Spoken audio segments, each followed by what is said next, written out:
Hej Anne, hvor gammel er du? Jeg er 49. Du er 49. Er du gift? Ja. Har du børn? Ja, Hvor gamle er de? de er 16 og 20. Ja. Hvad var det gode ved at være ung? Det gode ved at være ung var, at man ikke vidste, hvor godt det var, dengang man var det. Ej, det var, at der var så mange muligheder, og man ligesom skulle... Det føltes som, at livet var uendelig langt. Det var det gode. Ja. Ja. Hvad var det mindre gode? At det var svært at vælge. Det var for stressende at finde ud af, hvor man skulle være, og jeg startede for eksempel på universitetet, og så trivedes jeg ikke, så skulle jeg vælge om igen, og det var svært at foretage alle de valg der.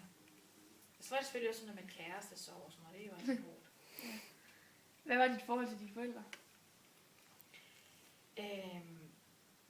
Det er jo svært at svare på sådan, altså jeg voksede op i en kernefamilie, men så blev mine forældre skilt, da jeg var 17 år, og det synes jeg var rigtig, rigtig svært.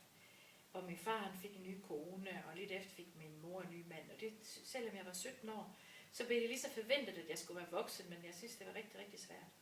Ja. Men jeg har et godt forhold til mine forældre nu, altså. Ja. Føler du, at du har et bedre forhold til dine børn, end du havde til dine forældre? Ja, jeg synes, vi snakker mere sammen. Jeg synes, jeg ved mere om deres liv. De er meget åbne, sådan. Der tror jeg havde lidt flere hemmeligheder dengang. Da du var ung, hvad var dine forventninger for fremtiden?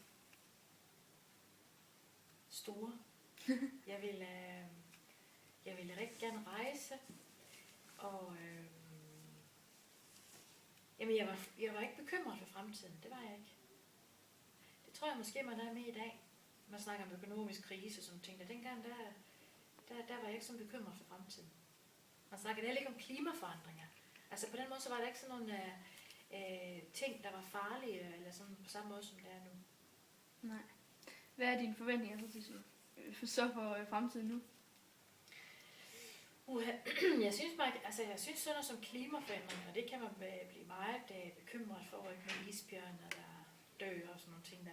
Det synes jeg er rigtig træls at tænke på.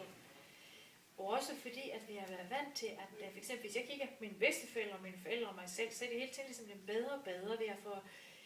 Altså mine bedsteforældre har slet ikke nogen uddannelse, min mor hun er i folkeskole, og jeg har jo så gymnasie og videregående uddannelse, så der er det ligesom hele tiden blevet bedre, og vi bliver rigere. Altså det tror jeg er stoppet nu. Så jeg tror, det bliver sværere igen, men måske finder vi så sammen på en ny måde og lærer at sætte pris på nogle andre ting end bare det der med at have penge. Det kunne jeg jo håbe på. Ja. Har du det godt? Ja, jeg har det rigtig godt. Har du det godt med dig selv? Ja, det synes jeg da. For det meste. Det var godt. Ja. Tak for det.